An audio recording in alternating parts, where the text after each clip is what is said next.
everyone, welcome to the Kissa podcast. My name is Saba. I'm Shameen. And Kissa is a talking women-centric brand.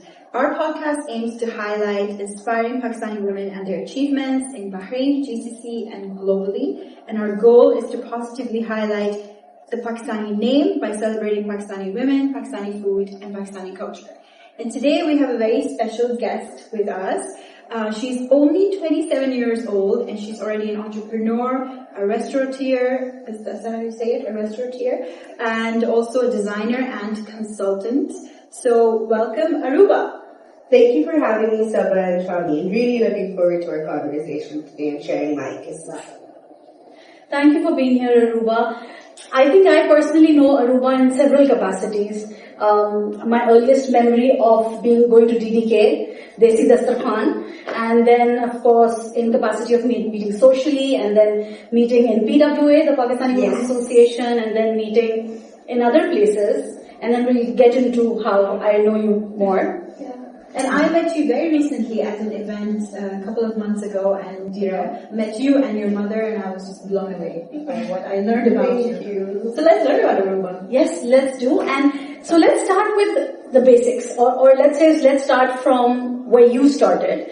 How long have you been in Bahrain? So we moved to Bahrain in 2006, and that was because we had garment factories here, multiple of them. And that is when we decided that, okay, Karachi wasn't the place anymore, it wasn't safe at that time, and my dad just thought it would be better in terms of quality of life to, move here and settle down here. And that's where literally, I think, where I stand today, a lot of my journey started that day when we landed here. And how old were you? I was 10. I was actually 9 and I was turning 10, and we moved like 10 days before my birthday. So I was really, really sad because of course I was leaving my friends back home and having to come here and not know anybody, apart from the fact that we had a lot of family here, because I've had my uncles, and 3 of my uncles were settled down here because, again, the factories were here. So yeah, and I think that was the best decision that was made. I would not call any other place home but Bahrain. Pakistan, of course, is very, very close to my heart. And it is one of the reasons for what I do today as well, to spread its food and culture. But apart from that, Bahrain has just become home. I think it has for all of us. Yeah. Because it's like a magnet that pulls you, and then, it's home. So I think once you've lived in Bahrain and you've had that Bahrain life integrated, it's really hard to go settle down somewhere else. You'll always find yourself wanting to come back to this region. Yeah. So tell us, your father founded or started Desi Dastarkhan, which is, I think, one of our favorites. Yes. Even our family is hooked onto it. We love the food, and I think one of my early memories of being in Bahrain was going to eat food at Desi Dastarkhan, especially on your Fridays. So tell us how that started and how you are now a part of it and running it. So DDK started because it was a passion project. Like I said earlier, we have a background, like our family had a background in garments. We had multiple garment factories here, and then eventually when the garment industry took a downwards turn, we decided to get out of that. And that was like the years when we had just moved here, and my dad would really miss like those typical bun kebabs and rolls and tikkas and all the barbecue. And he was very fond of cooking. So he would make all of that at home. And because we knew so many people here, we had so much family here, we would literally do like gatherings where my dad would make his famous bun kebabs. And I remember like all the bun kebab gatherings we did, we would have to make like me, my older brother, and him would be in a kitchen, like, as an assembly line, making up to 200 bun kebabs a night. Wow. Because log, mashallah, would eat 2 and then want to take away a few for the next day, and then he would do like the mutton ones and the aloo ones, there was a whole variety. And that's where DDK basically came from, where everybody just went like, you've been doing this too often, you do bun kebabs, you do karai, you do biryani, you do all these things at home and you feed us. Might as well, take this passion and turn it into something so other people can enjoy it as well. And I think that was the best thing that could have happened. Now, mashallah, it's been 14 years since we've Mashallah, had mashallah. DDK, and it's solely been it was his baby, and I was 13 when it opened. So we opened. You were a baby then. Correct. So now The two babies grew up together. literally, like now recently when we had our 14th anniversary, I was like, wow, I've spent more than 50% of my life now with DDK than without it. And I think being a girl and being in a Pakistani family, one thing I always admired about my dad was that he never told me that, oh, because you're a girl, you can't be in the restaurant, or you can't be doing this, or you can't be doing that. I was part of this restaurant since the day it opened, because it was a very family-oriented restaurant. I think Shameen said she's been coming from the very get-go. Yes. So she's seen, I was very young, running around the restaurant, taking orders, just asking customers how they're liking things. And with that, over time, I was a curious person. I still am. So I would always bug my dad, ye kaise hota hai, system kaise chalta hai, ye kaise kaise. And he never told me once, I'm busy, or go away. Yeah, never. I think he was one person in my life that has answered all my questions, no matter how many I had. And it plays a very big part in the personality It does. today, and for all the things I've been able to do now. A strong man behind his daughter, it makes a world of difference. Right. To what your daughter is capable of and what she ends up And being. in our culture, you don't usually see that. You usually see the father being the person that is always strict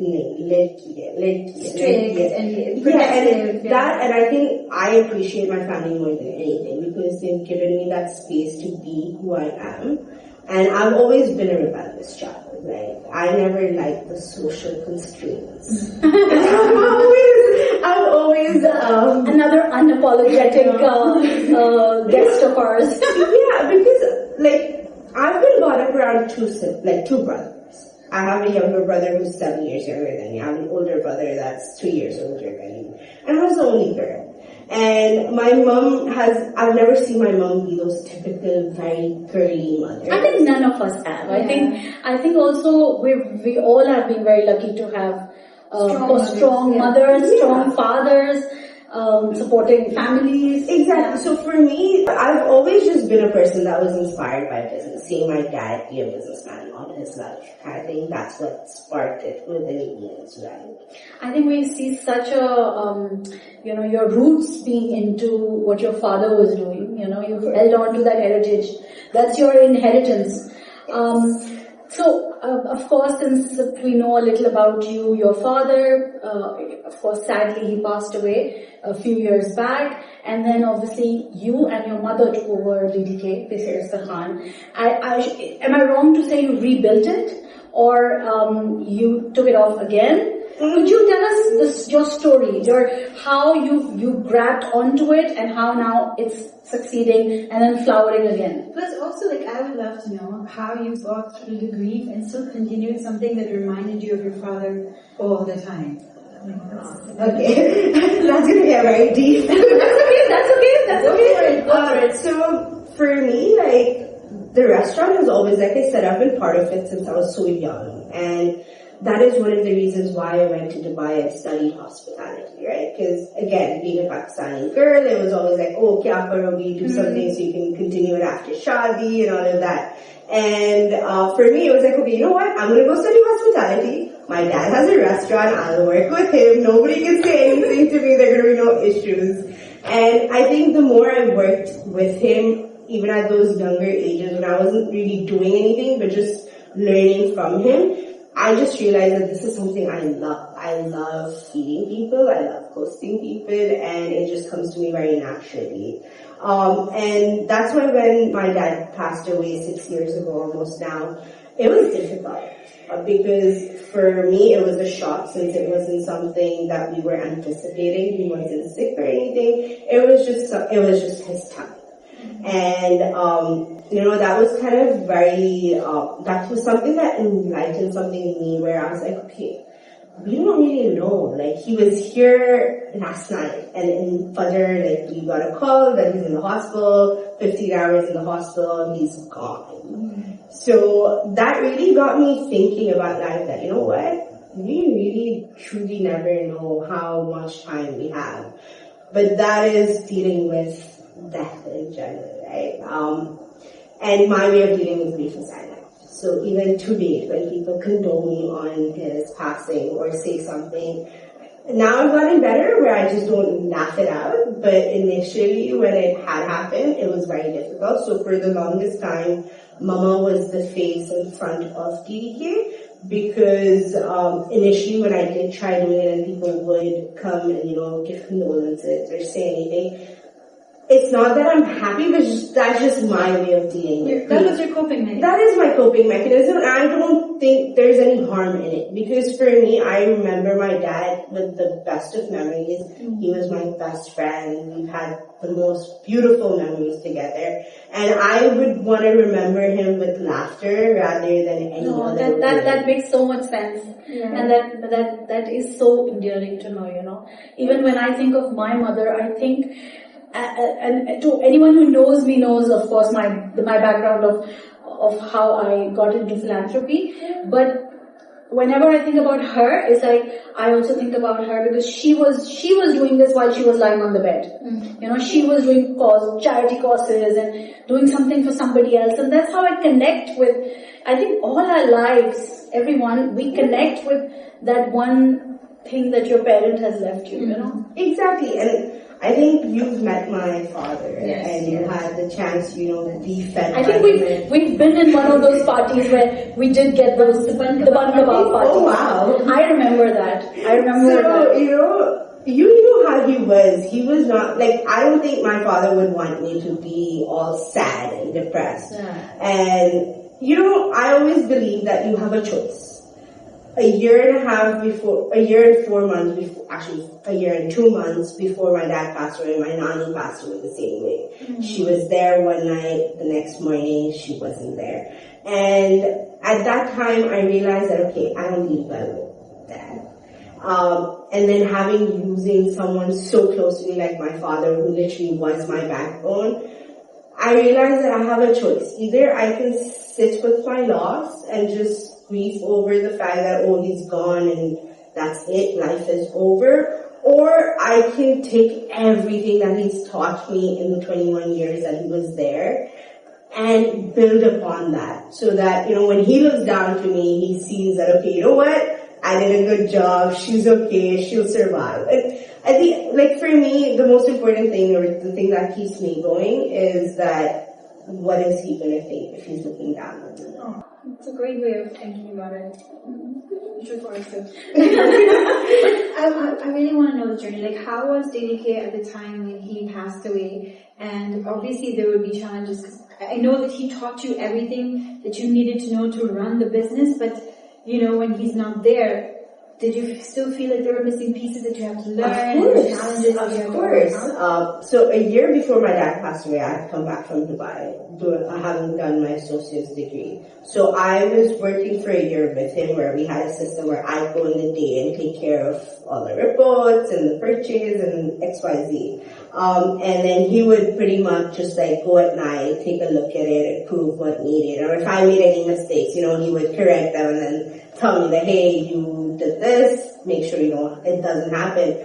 And once he was gone, I realized that, oh no, now if there's a mistake, there's no way to really check it. That safety net is gone. As cliche as it sounds, we don't tend to realize that our parents, whether that be a mother or whether that be a father, there are safety nets, right? Yeah. You have that space to fall and then bounce back up without really enduring anything drastic. But once he was gone, of course I made mistakes. Of course there were times when I just wanted to bang my head into things because they weren't making sense. And with time I realized that he made it very easy.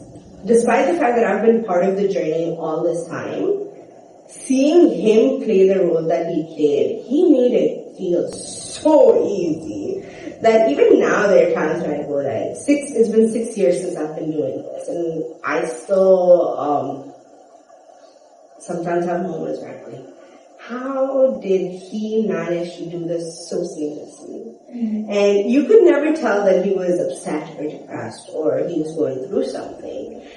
He would always just make it seem like everything was perfect. But in reality, when you're running a business, it's not. There are always ups and downs. And especially, I was, 21 when he passed away.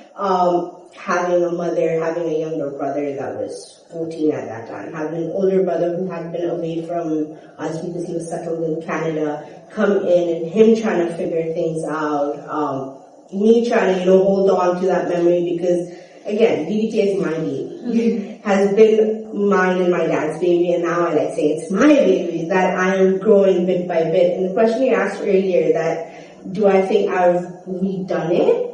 I think I was blessed to be given a foundation that was so sturdy that I have decided to put floors on heart top and soul of on it. it. Yeah, I wouldn't say I've rebranded. I wouldn't say I've redone it. I've just taken what was given to me and put in, my generational twist to it. Because we do see, sorry to cut you, Sabha, but we do see that you ventured into a different form of catering as well. You have options for your catering. Yes. Those mini bites that have come out, we love them.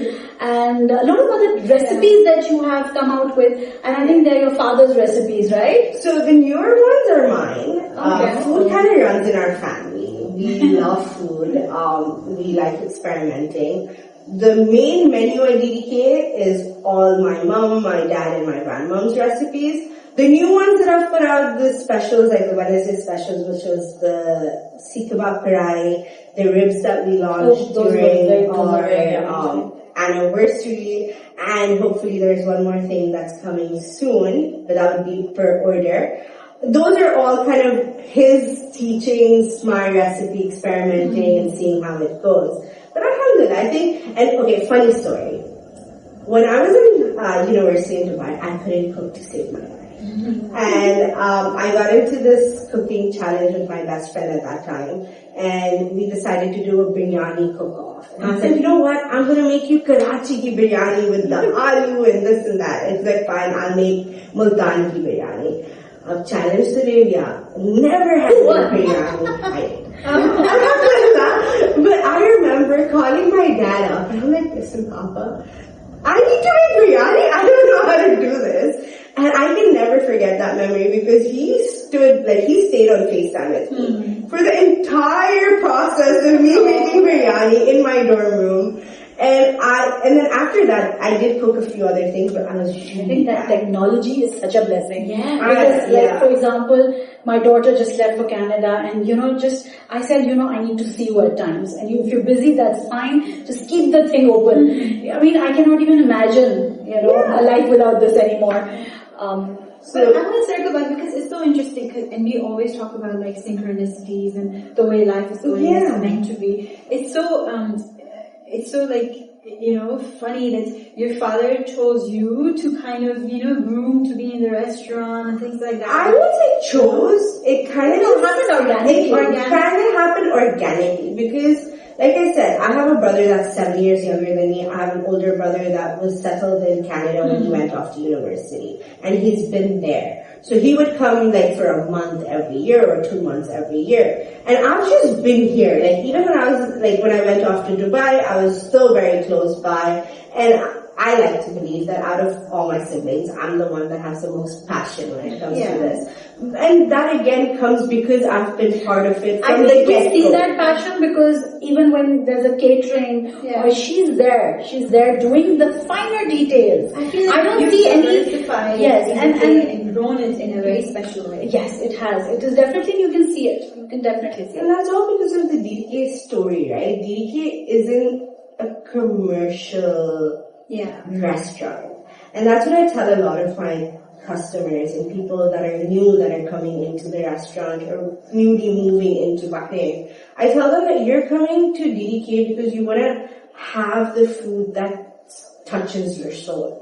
And DDK is a place where honestly it's open because we eat from there so often. And I love to tell this to my customers that listen, I eat my staff's food, I eat restaurants' food. When I'm working there, I will have my lunch there, I'll have my dinner there, I'll have my chai there, everything there. And that just speaks for itself, right? When the owner And because look, in a business, the owner knows exactly what's going into the food. And I know a lot of businesses, not here, but in Pakistan and other places, where they don't eat their own food because they're like, we know what we put in it. So that's what for me to tell people that, hey, I sit there and eat. There's so many times when my customers walk in, I know you've seen me at DK just munching away on my timetable. That just, validates that what we sell is what we believe in, is what we consume on our own. And that's what DK is. And that's where it started. It started because people wanted that kind of flavor. People wanted a typical Karachi taste. The Nihari. And weekend special Nihari. 14 years, we have not, and I don't think moving forward ever, we will ever modify to kind of match the market we're in. It has to be the authentic. It needs to be authentic. Yeah. You can handle spiciness, no problem. We have things that are less spicy for you. But you can't tell me that, in general, change the recipe so it accommodates for people that, Because it's being true to what it is, right? It's very easy to be commercialized and think about growing on a bigger scale and compromising on these things. But then if I'm compromising on this, then I'm compromising on the brand that it is and the legacy that it is. And I can't do that. I love how clear you're about that, because you have a very clear vision on who you are and where you want to take your food story. The story of it. And seriously, I'm so proud of I am. You know what age. To a woman. And coming back to, because this is one of the questions I wanted to ask you today. Now, all your staff is men. Right, your cooks are men, your waiting staff is men, and you're like this young woman who came in and and they were used to a man telling them what to do. How was that transition? That was fun. I think that is one of the reasons why I have the personality I have today, because I have mashallah 18 staff currently. And when my whole team is full, I have 20. And like I said, we are very picky about our recipes. So the staff we have are not, I wouldn't say they're like chefs that go into school and study. They're literally people that work at roadside towers, and we bring them here because they know how to cook and they do know what to do. Yeah, and I know for a fact that they won't mess with my recipes, and they're going to stick to the authentic recipes that my dad started. And dealing with that kind of a group is very difficult. And for them to accept a 21-year-old woman to come into play was very hard. Initial 6 months were fine because my older brother was here, but then due to the visa issues and he wanted to go back to Canada, it was me and Mama. So there was no male figure in the picture. The younger one was too young to be part of it, and it took a lot of pushing and pulling. And there were times when we've been playing bad cop, good cop, so I'm the bad cop, obviously, and my mom's always. And I'm actually really happy for how it has turned out eventually, but the initial year and a half, there was a lot of tugging and pulling and I don't blame them. The kind of background they come from, for them to accept. Again, my oldest chef, or Ustad I like to call them, he's 62. Okay. No, he's 62. He was 62 at that time. So he's 68, I think, now. Or somewhere three times your age, basically, and you're like... somewhere exactly. And even though they've seen me around, I've always addressed them as Ustad or Bhai and all of that. And I still do today. Like, everybody in my restaurant is either a Bhai or Ustad, because that's out of respect. And they've literally seen me grow up. But when it came to actually being the boss and trying to get them to listen to me, it was much harder. Because they would just take me as a joke. Yeah, the baby, right? They've seen you. Yeah, they've seen me grow up, and then it would be like, me having to be very stern and be like, But I think you yourself have set your credibility. Yeah. And I'm sure they love you for the person that you are now. Correct. Now, alhamdulillah, they love me so much to tell me that they wouldn't have worked with anybody else if anybody else were to take my place from the family. But again, there was a lot of pulling. So, do you have any pieces of advice for women who are in senior positions who are handling a lot of men under them? Like, what's some one advice thing I would tell them would be that rather than going in head first and just being like, you have to do this because I'm saying so, try to build that relationship with them where they can trust you. Because, of course, I was 21.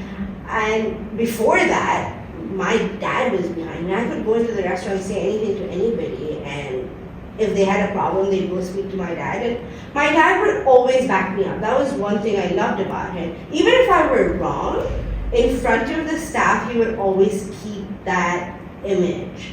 But then baad mein main sunti thi. But of course, like that's how that's parenting. That's not only parenting, but even as a boss. Yeah. Like he would then later come to me and be like, listen, that was wrong. You can't do that. And I know we discussed it, but the way you executed it wasn't it. You should have done it this way. But in front of them, he always kept that guard that, you know what?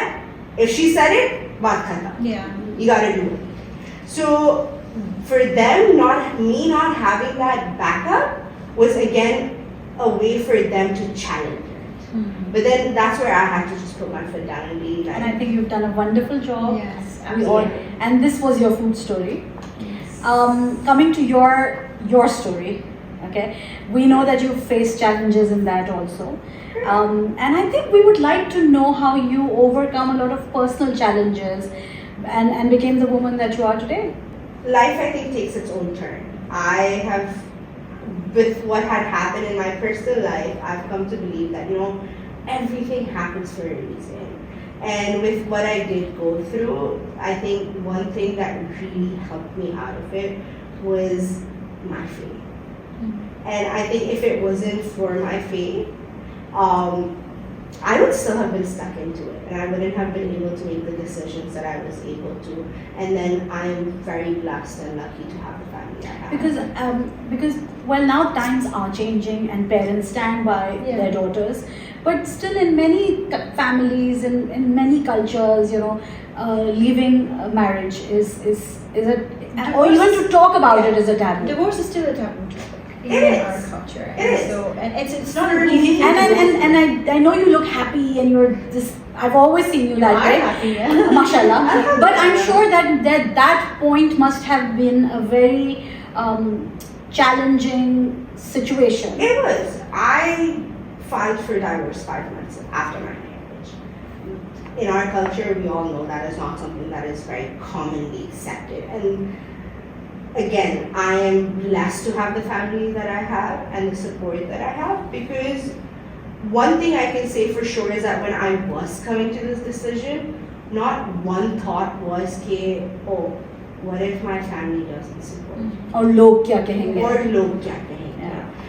I've never really let log kya kahenge bother me, because after Papa passed away, I like to say that when you have your parents, you are kind of like a horse with your blinders. And when either parent passes away, those blinders go away. It's a real world. And then you kind of see everything. And because a lot of times your parents will sugarcoat or cover you from a lot of things.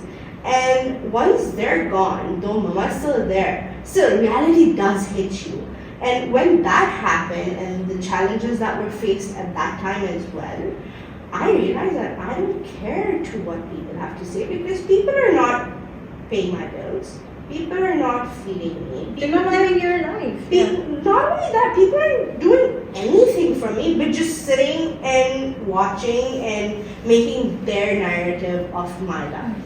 And agar unko ye karke khushi milti na, please go for it. And that's one of the reasons when get divorced, I was very vocal about it. Like, I think, just ne bhi mujhe bola, like, because I was still getting a lot of congratulations for my shadi. And I was like, now I'm divorced now. And people were like, no, but see, the thing is, I'm sure whatever happened in your relationship, or the decision is not an easy one, whether you're whatever kind of person. And for you to get out of that and then build that life, and then of course take DDK far ahead, your own consultancy far ahead. I mean, that's commendable. Yeah. I think that's, again, comes down to, right, I had a choice. Yeah. Either I could sit with the fact that, oh, I'm divorced now, or this happened in my life, or I can be like, it happened. Mm-hmm. What did I learn from it? How can I move past it? Because I don't let my mistakes or any part of my life define it. I'm a constant growing person. I think I've known you for 3-4 years now. And I think you've even seen that in those 4 years, I'm not the same person I was when we met. I've grown and I'm constantly growing. And I also want to touch upon one more thing that you mentioned earlier, because you said that I've been able to overcome a lot of things because of the presence of faith in my life, which I think is so important. Even when you were thinking about what low kya karenge, once you have the faith and you know that you're being guided to make the right decision, the decision making becomes a lot easier. And we've had a lot of conversations about faith. So just touch upon that and how you've made your decisions in your life, guided by that. So, it's kind of going to get deep again, because, again, my life's experiences, my dad's passing, everything in general has to do with where this faith came from. When my dad passed away, I was not in the best of places when it came to faith. Because, of course, losing a parent wasn't easy. Losing my best friend, my backbone was the hardest. And us time pe ek jang thi ki why with me, right? And as much as I know it's the wrong jump to have, it was still there. And then due to that, I did pull it away, because I was like, you know what, agar ye hona hai to theek hai. But Allah Pak has His own ways of telling me that, you know what, beta, galat raaste ja rahe ho, abhi bhi time hai, divert back. And a few things that happened initially, which were very difficult at that time and weren't making sense, but eventually when things did fall into place and they made sense, I was like, everything has a reason. Yeah. Exactly. Like right? What we call maslihat. Everything has and sometimes we get so caught up, and at that time being 21 and having to deal with all this new responsibility and having to deal with your emotions, family. It's been 4 times. I can actually count it on my fingers, and I know exactly when I've cried. That's how many times I cried last week. That's how many times I cried yesterday. So, I'm not the best when it comes to showing emotions, but then, slowly and gradually, as I started focusing on things and, things kind of fell into place, and I started realizing that, because this was the right time for it to happen and needed to happen now so I could survive further. And, ऐसे बहुत चीजें एक हुई दूसरी हुई, and then you start picking up on clues, you make those connections, and you make those connections, and you're like, interesting. So, to me, it's always like with every hardship there's ease, and ease is with it, not comes after it. It is with it. But you learn that, and then you learn, and then mashallah, I've learned it now, and you've learned it at such a young age. Alhamdulillah, I think that is a blessing. And when you asked me about related to my divorce as well, I kept asking Allah Pak कि देखो इसमें खैर डाल दो या आप मुझे इसमें से निकलने का रास्ता दो. And I think Allah Pak gave me golden ticket. And I think that was His way of telling me कि बेटा इसमें खैर नहीं है. This is the reality of the situation, and now make the decision. Because I feel that when people hear, oh, you were only in it for 5 months, you didn't try hard enough. But what they're missing is that you were asking Allah for guidance. Yeah, of course. And He's led you in a certain way. And even after, when I came to the final decision, I actually went and told my mom. Before I told my mom, I told multiple other people, so I could see their reactions. I know what her reaction would be. But it was by doing a lot of istikharas and actually asking, and I've done a lot of istikharas in my life. I do istikhara for the tiniest things. It's just a dua asking Allah for guidance. Exactly. Right? Your heart changes, your feeling. Having asked for guidance, it just felt like there was this calmness with the decision. There was वो जो confusion थी वो चली गई थी. It was more clear that okay, this is what I need to do. And alhamdulillah, I think Allah rasta dikhata hai, Allah, gets you to see things at certain times because that's when you're supposed to see them. And that's where the faith came back from, right? After being drifted away and then seeing bits and pieces kind of work in, and then such a drastic thing happened. So uske baad, my way of living life is कि मेहनत करो, give it your 110%, give it 200%. लेकिन अगर कोई चीज नहीं काम कर रही ना, step back, छोड़ दो. If it's meant to be, it will work out. If it's not meant to be, it's not meant to be. Don't dwell over it. Love it. And happened. Yes. And Aruba Nadeem Dhaduk happened, which is your new baby. Yes. Which is your consultancy. That is my passion. So just briefly tell us what you're up to on that avenue. So, I have 2 degrees. I have an associate degree in hospitality management, and then when I came back, I did graphic design because I was designing since I was 18. I don't know if you guys know this. DDK ka sabse pehla menu, 13-year-old Aruba designed it. I did not know. You told me that. Yeah, I did not know that. Yeah, and at that time, I had signed at the back, and that's when my dad helped me develop my sign that I still use to date. And he had me sign it and write design by, and वो सबको बताते भी थे कि oh ये देखो मेरी बेटी ने किया है ऐसा. So this was another passion of mine which I was very into. So I decided to take that up, and I was in my second semester when my dad passed away. So I did finish my graphic design bachelor's. But then uske baad life did really give me a chance to focus on it fully. So I do all the design work, social media, print work. Everything is done by myself.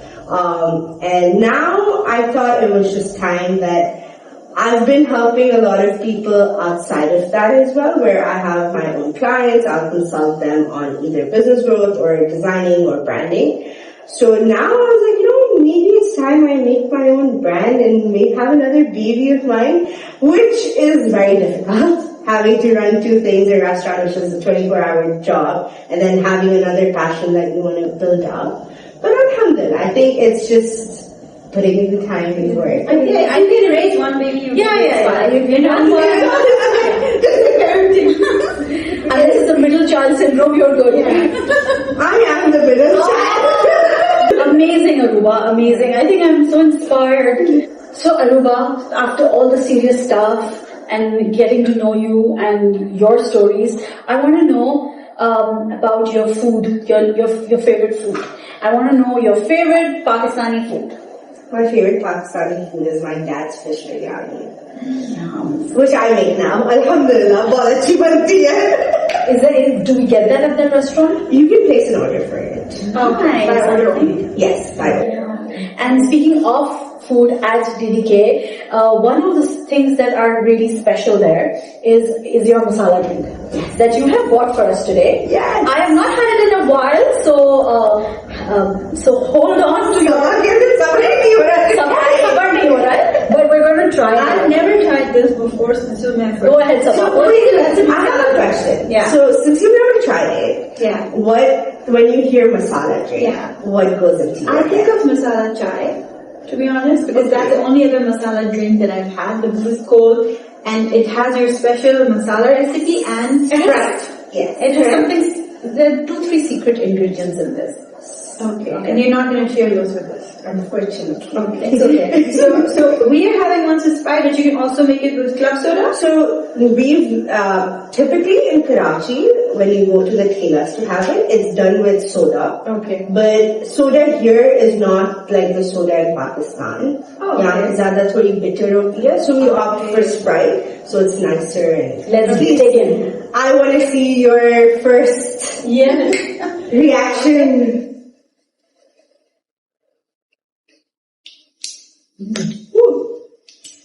I love it.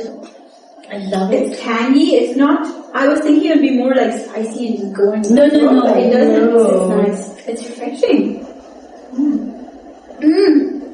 It's chatpat. Yes. Chatpat. And it's the perfect drink to end your meal at DDK. Oh wow. Some for DDK आते इतना खा लेते हैं ये हजम करने I think perfect. yeah. I love it. Keep going. Keep going. Okay, she just wants to be in that moment. I just want to be masala drink. So, tell us. You've heard about us. You've heard about Qyssa. What do you hope for us? Kissa is a brand that is very close to my heart because I know both of you personally, and I am so proud of you both for starting this. Because I remember I remember exactly when this idea was sparked. Yeah, the light bulb. And having seen it come to life is amazing, and being part of it and having to share my story and my Kissa here today is such an honor. And I see Kissa going places. Kissa has so much potential to grow. We've had amazing response with even collaborators. We've had a great response with women who have shared their stories. Yeah. And yes, the first couple of few guests that we have are actually women we know. Yeah. And that is, to some it may look like, is this favoritism or is this nepotism? But to me, it's like, oh my God, I am surrounded by these amazing women. Yes. I mean, in my circle or just close to my circle are these amazing women, entrepreneurs, artists, and inshallah the few others that you're going to see. And we have a ton of other women lined up. And we're starting because these are the people we know who've done things, but we're finding out every day more and more about new women. Stories. And our guest list is like growing, you know? The platform that you're providing. I don't think I've been in Bahrain, 17 years now? I don't think people know my story. I think a lot of people in Bahrain know me because of DDK. But they don't know the story or the journey to where... No, that is what we need to talk about. And that's amazing. Like, it felt so comfortable sharing it with you guys. And I think this platform is amazing. And it has so much potential for letting women or even just letting our Kissas out. It doesn't per se need to be women, right? It doesn't be women. It is your food story, your life story, We're women-centric for sure, but we do want to talk about the culture, the innovation, the food. I love how it's focused on Pakistan. I wouldn't be where I am or have the recognition within the community if it wasn't for a Pakistani. Per se, I won't say Pakistani, but Karachi ka khana, because that's what we specialize. And I feel, yes, we do say Pakistani, but also there are other people in our stories. There are other nationalities in our story, and we'll get them also. Because if you have a restaurant which is Pakistani, there are other people who come and love it as well. Yes. So inshallah, that's what we want with Kissa as well. Who have made us who we are today, like our mentors, our people in our network who are not also from Pakistan. They're all, and we're going to hopefully bring them. I can see Kissa going places. Not only as a podcast, but eventually I want to see Kissa be a bigger community where Inshallah. people can. There we have a lot of plans in place. The plans are in place. You know some of them. Yes. But inshallah. I'm looking forward to be part of that. For sure. So, Yes, let's wrap it up. Yeah. Alright, so before we wrap it up, I do want to tell everyone we have an ongoing survey at all our Kissa pages, so you can share your opinions about what we're doing, and also share your tiny Kissas, because that's how we get to know what an amazing woman you are, and we can share your stories and have you on as a guest here. Yes. Follow us on our socials. We're on Instagram. Mostly we're on Instagram. We are also on TikTok, it's Kissa_, and also on YouTube, where we have our full episodes every week. Not every week, whenever we have these out. And we are sharing stories of Pakistani women, Pakistani innovation, and more. So thank you very much for joining us on episode 3 with Aruba Nadeem Dhaduk. And we'll see you next time. Bye-bye. Bye-bye.